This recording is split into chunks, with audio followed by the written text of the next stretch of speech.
क्या अब कभी नहीं जागेगा चंद्रयान का विक्रम लैंडर?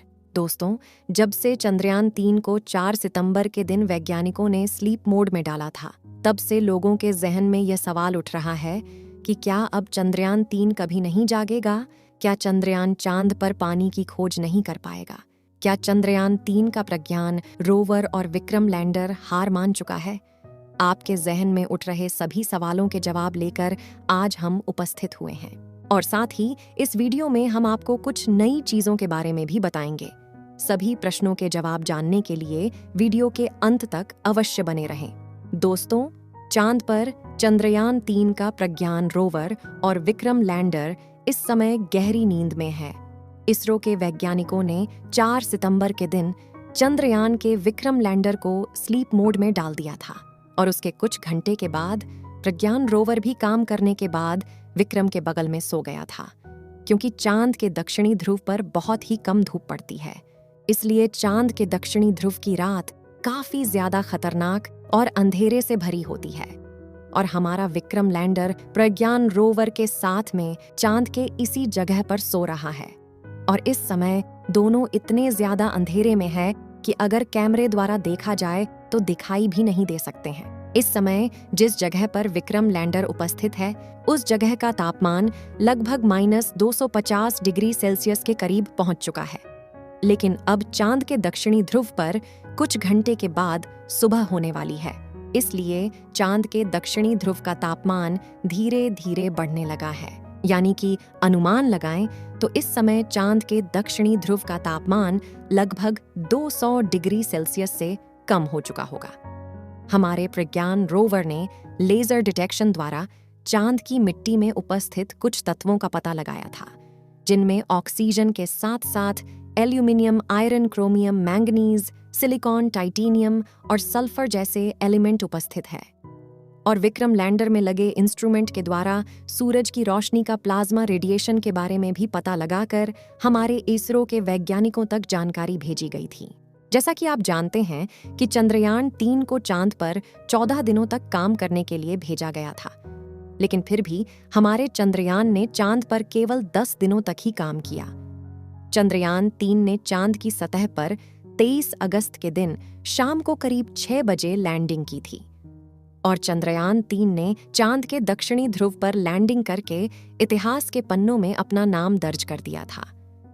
ये पल भारतवासियों के लिए बहुत ही खुशी का माहौल था, क्योंकि चंद्रयान 3 के सॉफ्ट लैंडिंग की लाइव स्ट्रीम पर दुनिया भर की स्पेस एजेंसी नजर गड़ाई बैठी थी, क्योंकि उन्हें भी पता चल चुका था कि भारत कुछ ऐसा करने वाला है जो इतिहास में आज तक किसी भी देश ने नहीं किया। यहाँ तक कि अमेरिका, जापान और चीन जैसे देश इसके पहले भी चांद के इस इलाके पर लैंडिंग करने की कोशिश कर चुके थे, लेकिन इसमें भी उन्हें नाकामी हासिल हुई। फिर भी भारत के होनहार वैज्ञानिकों ने इस कारनामे को भी सफलतापूर्वक कर दिखाया था। 23 अगस्त को लैंडिंग करने के बाद प्रज्ञान रोवर और विक्रम लैंडर ने 2 सितंबर तक चांद पर एक्सपेरिमेंट किया था, और वैज्ञानिकों के द्वारा 4 सितंबर के दिन इसे स्लीप मोड में डाल दिया गया था। जिस समय चांद पर यह दोनों गहरी नींद में थे, उस समय चांद की कड़कती ठंड में इनके इंस्ट्रूमेंट का काम कर पाना नामुमकिन था।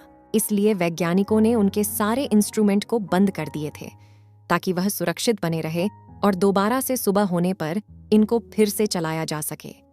लेकिन -250 डिग्री सेल्सियस की ठंडी को झेल पाना इतना भी आसान नहीं होता। अगर इतनी ज्यादा ठंड में हम अपने मोबाइल फोन को रख दें तो हमारा मोबाइल फोन शायद ही दोबारा काम कर पाए, और इसकी बैटरी तो बिल्कुल पूरी तरह से खराब हो जाएगी, और मोबाइल फोन में लगी मेमोरी कार्ड में भी दरारें आने लगती हैं। लोगों के मन में ये सवाल उठ रहा है कि क्या विक्रम लैंडर और प्रज्ञान रोवर के साथ भी ऐसा ही हुआ होगा? विक्रम लैंडर और प्रज्ञान रोवर की बैटरी को चार्ज होने में कम से कम 3 दिन का समय लगता है। अब आप सोच रहे होंगे कि 22 सितंबर के दिन चांद पर सूरज उगा है, तो लगभग 25 सितंबर तक उसकी बैटरी फुल चार्ज हो जाएगी, और उसके बाद ही यह अपनी गहरी नींद से जागेंगे। लेकिन ऐसा बिल्कुल भी नहीं है, क्योंकि चांद के दक्षिणी ध्रुव पर 19 सितंबर के दिन ही सूरज निकल चुका था, और अब चांद पर सूरज को निकले करीब 3 दिन हो चुके हैं, और अब तक चंद्रयान 3 के विक्रम लैंडर और प्रज्ञान रोवर की बैटरी पूरे तरीके से चार्ज हो चुकी है। विक्रम लैंडर और प्रज्ञान रोवर की बैटरी चार्ज होने के बाद बारी आती है वैज्ञानिकों को विक्रम लैंडर तक रेडियो सिग्नल भेजने की। विक्रम लैंडर को स्लीप मोड में डालने से पहले इसरो के वैज्ञानिकों ने सबसे पहले प्रज्ञान रोवर को स्लीप मोड में डाला था, क्योंकि जब इसरो चंद्रयान 3 से संपर्क करते हैं तो सबसे पहले वह चांद के ऑर्बिट में घूम रहे चंद्रयान 2 के ऑर्बिटर को सिग्नल भेजते हैं। उसके बाद ऑर्बिटर धरती से सिग्नल को रिसीव करके विक्रम लैंडर के पास भेजता है।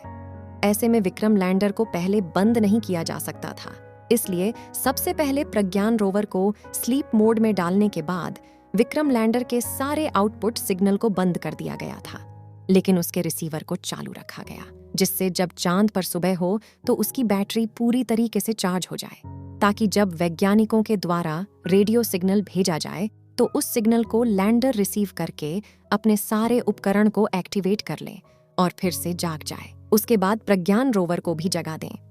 चंद्रयान 3 चांद पर ढेर सारे तत्वों की खोज तो कर ली थी, लेकिन हाइड्रोजन की खोज करना बाकी था। जैसा कि आपको मालूम होगा कि पानी हाइड्रोजन और ऑक्सीजन से मिलकर बना होता है। अगर चांद की धरती पर हाइड्रोजन की खोज हो जाती है तो चांद पर पानी पाए जाने की पुष्टि की जा सकेगी। हमारे चंद्रयान 3 का प्रमुख मकसद चांद पर सॉफ्ट लैंडिंग करके पानी की खोज करना था।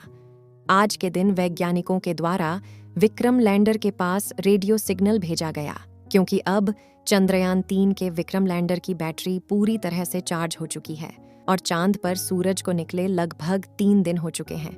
लेकिन विक्रम लैंडर की तरफ से इसरो को कोई भी रेडियो सिग्नल अब तक रिसीव नहीं हो पाया है।